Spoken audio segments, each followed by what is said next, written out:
नमस्कार दोस्तों, मेरा नाम कपिल सिक्का है। स्वागत है आपका study I Q education platform में। कॉन्स्टिट्यूशनल अमेंडमेंट सीरीज में आज हम चर्चा करने जा रहे हैं 56th अमेंडमेंट 1987 की और जानेंगे एग्जैक्टली किस तरह से गोवा को एक स्टेटहुड दिया गया। जैसे कि हम पिछले कुछ अमेंडमेंट से देख रहे हैं कि अलग अलग स्टेटहुड्स की डिमांड जो है वो अलग अलग जगहों से आ रही थी। स्पेसिफिकली जितनी भी यूनियन टेरिटरीज थी जो गवर्नमेंट ऑफ इंडिया काफी लंबे समय से एज अ यूटी ऑपरेट करवा रही थी, उन सब में स्टेटहुड जो है वो मिलता जा रहा था। हमने मिजोरम के स्टेटहुड को देखा, हमने अरुणाचल के स्टेटहुड को देखा। आज हम देखेंगे कैसे गोवा के 1961 के इंटीग्रेशन के बाद उसे लंबे समय तक यूनियन टेरिटरी रखा गया। दमन एंड दीव का जो एडमिनिस्ट्रेशन है वो गोवा के साथ किया जाता था। फाइनली 87 में गोवा को एक कंप्लीट स्टेटहुड का दर्जा मिला और दमन एंड दीव को एक सेपरेट यूनियन टेरिटरी की तरह क्लासीफाई किया गया। साथ ही साथ हम थोड़ा सा फोकस ये भी करेंगे कि किस तरह से गोवा का एक्विजिशन जो है वो भारत ने किया था, क्या परेशानियां भारत को फेस करनी पड़ी थी। अगर आप राजस्थान जुडिशरी अन्य जुडिशियल एग्जाम की प्रिपरेशन कर रहे हैं तो उसके कोर्सेज हमारे पास अवेलेबल हैं। इसके अलावा बाकी जुडिशियल के एग्जाम के कोर्सेज भी आप हमारे यहाँ से परचेज कर सकते हैं। आप मुझे फॉलो कर सकते हैं @कपिल लाइव पे। यहाँ पे आपको मेरे पीडीएफ्स मिल जाएंगे सारे वीडियोस के, आप वीडियो के लिंक मिल जाएंगे। @कपिल से का ट्विटर हैंडल पे भी फॉलो कर सकते हैं। 56 अमेंडमेंट 1987 की हम यहाँ बात करते हैं और जानने की कोशिश करते हैं एग्जैक्टली क्या है। देखो, गवर्नमेंट ऑफ इंडिया ने प्रपोज किया कि जो टेरिटरीज हैं गोवा डिस्ट्रिक्ट की, union territory Goa, Daman and Diu, इन सब को अब सेपरेट कर दिया जाए, क्योंकि काफी लंबे समय से गोवा में डिमांड आ रही थी कि हमें एक कंप्लीट स्टेटहुड चाहिए। जो यहाँ की लेजिस्लेटिव असेंबली है जो अभी हम चला रहे हैं वो एक कंप्लीट स्टेटहुड के साथ हमें चलाना है। इससे क्या होगा कि जो स्टेट लिस्ट के सब्जेक्ट्स हैं वो सारे गोवा गवर्नमेंट के पास होंगे। गोवा की जो पब्लिक होगी वो टूरिज्म को लेके, वो डेवलपमेंट को लेके, एजुकेशन को लेके पॉलिसीज जो है वो बना पाएगी और अपने अकॉर्डिंग गवर्नमेंट जो है अकॉर्डिंगली वो इलेक्ट कर पाएगी। इससे गोवा को काफ़ी ज़्यादा बेनिफिट्स होने वाले थे। गोवा जैसे और राज्यों को, महाराष्ट्र में, गुजरात में बेनिफिट्स हो रहे थे, वहाँ की जो लोकल गवर्नमेंट्स थी वो बेटर काम कर पा रही थी।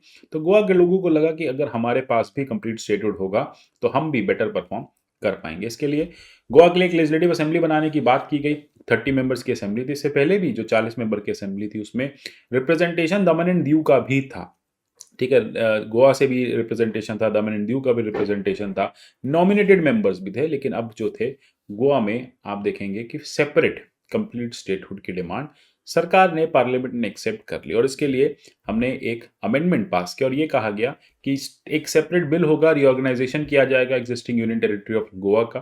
गोवा के जो एरियाज हैं वो गोवा को दे दिए जाएंगे, दमन एंड दीव के लिए एक सेपरेट यूनियन टेरिटरी क्रिएट की जाएगी और एक स्टेट ऑफ गोवा जो है वो फॉर्म होगा। अच्छा, अब गोवा कैसे फंक्शन करेगा, इसके लिए आर्टिकल 371 में आई करके जो आर्टिकल है वो इंसर्ट किया गया। स्पेशल प्रोविजंस बनाए गए with respect to state of Goa. ये कहा गया कि लेजिस्लेटिव असेंबली जो है स्टेट ऑफ गोवा की, उसके 30 मेंबर्स होंगे। 30 मेंबर्स जो होंगे इलेक्टेड होंगे, इलेक्शन के थ्रू वो चुने जाएंगे, जनप्रतिनिधि होंगे और लोगों की सेवा करेंगे। थोड़ा सा हिस्ट्री में चलते हैं। गोवा आपको पता ही होगा पोर्तुगीज सेटलमेंट का पार्ट था। यहाँ मैप पे आप देख पा रहे हैं ये सारी पोर्तुगीज सेटलमेंट थी। दीव एंड दमन आप देखेंगे, दादर नगर हवेली है, चाउल है, देन गोवा है, मैंगलोर है। इस तरह से आप देखेंगे ये सब जो है, इनफैक्ट ईस्टर्न कोस्ट पे मसूलीपट्टनम था, मछलीपट्टनम था। देन साउथ ओम पे मेल्योर है, पलीकट है जिसको पलीकाटे कहते थे। ये सब जो है ये पोर्तुगीज की एक टाइम पे कॉलोनीज रही हैं। गोवा कहा जाता है कि काफ़ी लंबे समय तक कॉलोनी रही। इनफैक्ट गोवा 1509 से लेके 1961 तक इनके पास रही। तो काफ़ी लंबा समय गोवा ने पोर्तुगीज ने गोवा में बिताया और यही रीज़न है ना कि गोवा का आज भी जो आपको कल्चर दिखता है वो बहुत ही पोर्तुगीज कल्चर है।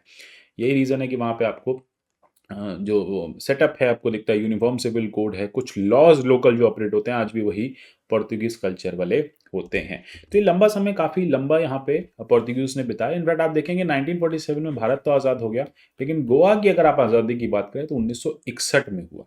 इस तरह से जब फाइनली गोवा आज़ाद हुआ तो पोर्तुगीज न्यूज़पेपर्स ने ये चीज़ें आप देख रहे हैं किस तरह से प्रिंट की। जय हिंद आप देखेंगे, डॉक्टर राजेंद्र प्रसाद जो थे वो प्रेसिडेंट हो गए रिपब्लिका द इंडिया के और prime minister the India Pandit Nehru थे। तो इस तरह से आप देखेंगे कि गोवा की चर्चा जो है वो पूरे दुनिया भर में होती रही। 47 में भारत आज़ाद हुआ। गोवा से पोर्तुगीज जो है वो जाने को तैयार नहीं थे, क्योंकि देखो हमने ब्रिटिश टेरिटरीज एक्सेस की थी ना, क्योंकि ब्रिटिशर्स ने हमारे साथ साइन किया था। ब्रिटिशर्स ने ट्रांसफर किया था इंडिया इंडिपेंडेंस एक्ट के थ्रू ब्रिटिश टेरिटरीज को इंडिया में। गोवा उसमें ब्रिटिश टेरिटरी नहीं थी, गोवा पोर्तुगीज टेरिटरी थी। तो काफ़ी लंबे समय से डिमांड चल रही थी कि भाई गोवा का भी इंटीग्रेशन करो। 1955 में एक सत्याग्रह जो है वो लॉन्च किया गया कम्युनिस्ट और सोशलिस्ट पार्टीज में, जिन्होंने फ्रीडम ऑफ गोवा की बात करी। सत्याग्रही को लेके गोवा जो पोर्तुगीज़ गवर्नमेंट थी या जो पोर्तुगीज़ वहाँ पे एडमिनिस्ट्रेशन थी, वो काफ़ी ज़्यादा खुश नहीं थे। उन्होंने एक फायर ओपन कर दी, मतलब वहाँ पे फायर होना शुरू हो गया, लड़ाई शुरू हो गई। लगभग इस सत्याग्रह मूवमेंट में 20 भारतीय जो है मारे गए। नेहरू जी ने यहाँ पे इकोनॉमिक ब्लॉकेड लगाए। नेहरू बोलते हैं कि नहीं, इस तरह से रिलेशंस नहीं चलेंगे। लेकिन हाँ, हम इकोनॉमिक ब्लॉकेड लगा के उनकी टेरिटरी में इंटरवेंशन नहीं करेंगे। उनको लगा कि जो लोकल पॉपुलर मूवमेंट है वो अपने आप पब्लिक ओपिनियन फॉर्म कर देगा और वर्ल्ड अथॉरिटीज़ को या गोवन अथॉरिटीज़ को प्रेशर मिलेगा बाहर से, देश दुनिया से, कि आप गोवा को छोड़ो, क्योंकि गोवा भी अब भारत का पार्ट बनना चाहिए। 57 में एक लेटर था विनोबा भावे ने जो नेहरू को दिया गया, और एक एक हिंट वहाँ पे दिया गया कि विनोबा भावे ने को एक नेहरू ने लेटर दिया और उसमें एक हिंट दिया कि हम गोवा पे एक मिलिट्री एक्शन जल्द ही लेंगे, ठीक है। तो यहाँ पे एक हिंट जो है भारत सरकार 57 से देने लग गई थी और तैयार हो गई थी कि गोवा ऐसे खुद से नहीं हाथ में आएगा। पोर्तुगीज़ जो है वो सुनने को तैयार नहीं थे, पब्लिक प्रेशर उन पे कोई काम कर नहीं रहा था। तो फिर यहाँ नेहरू गवर्नमेंट को लगता है कि नहीं, अब हमें एक मिलिट्री इंटरवेंशन करना पड़ेगा। अब गोवन क्वेश्चन जो है वो बेसिकली और ज़्यादा इश्यूज जो हैं वो क्राइसिस और ज़्यादा बढ़ गई जब यूनाइटेड नेशन ने एक रेजोल्यूशन निकाला दिसंबर 60 में और ये कहा कि गोवा को इंडिपेंडेंस दे देनी चाहिए। गोवा की जो कॉलोनीज है, इनफैक्ट पोर्तुगीज़ की जो कॉलोनीज है एशिया और अफ्रीका में, वो अपनी अपनी रिस्पेक्टिव कंट्रीज को हैंड ओवर कर देनी चाहिए। ब्रिटिशर्स रिट्रीट कर चुके थे ऑलमोस्ट सारी कॉलोनी से। पोर्तुगीज़ जो है वो रिट्रीट नहीं करने को तैयार थे। यूनाइटेड नेशन ने एक रेजोल्यूशन निकाला और बोले वर्ल्ड को इंडिपेंडेंस की जरूरत है, डेमोक्रेटिक इथॉस सेटअप होने, डेमोक्रेटिक गवर्नमेंट सेटअप होनी है, पोर्तुगीज को रिसीड कर लेना चाहिए इन टेरिटरी से। पोर्तुगीज मानने को तैयार नहीं था, पोर्तुगीज बिल्कुल अग्री नहीं कर रहा था। वो कह रहा था ये हमारी टेरिटरीज हैं, हमारे ही ओवरसीज टेरिटरीज की तरह काम करेंगी। अल्टीमेटली फिर भारत सरकार को इंटरवीन करना पड़ा और 1961 में जो पोर्तुगीज सोल्जर्स थे उन्होंने वहाँ के विलेजर्स पे, गोवन विलेजर्स पे फायर कर दिया। इसके बदले में फिर क्या हुआ, एक सिस्टम बना, एक इंटरनेशनल कंडेम हुआ, इसमें ये मैटर पूरा कंडेमनेशन आया। और साथ ही साथ इनफैक्ट उस समय American president John F Kennedy, British prime minister Harold Macmillan और United Nation secretary general U Thant ने भी समझाया कि इस तरह के एक्शंस को आपको पोस्टपोन करना चाहिए और आपको खुशी से, सहमति से छोड़ देना चाहिए। नहीं हुआ।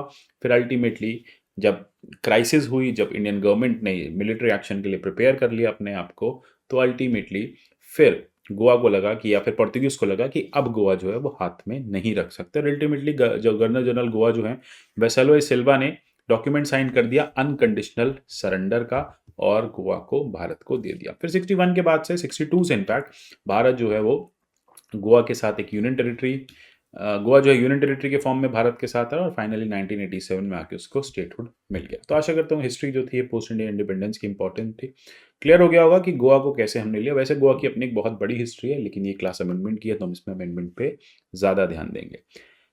देखो अभी हमारे जो कोर्सेज हैं 8 नवंबर तक फिर से इन पे डिस्काउंट है, ठीक है। अब आपको ये लास्ट मौका है इनको परचेज करने का। आप यूपीएससी एसएससी कोई भी एग्जाम की प्रिपरेशन कर रहे हैं, आप ज़रूर इनको परचेज कीजिए और अपनी प्रिपरेशन बेटर कीजिए। सो मिलते हैं अगले सेशन में, तब तक के लिए goodbye, take care and God bless you all.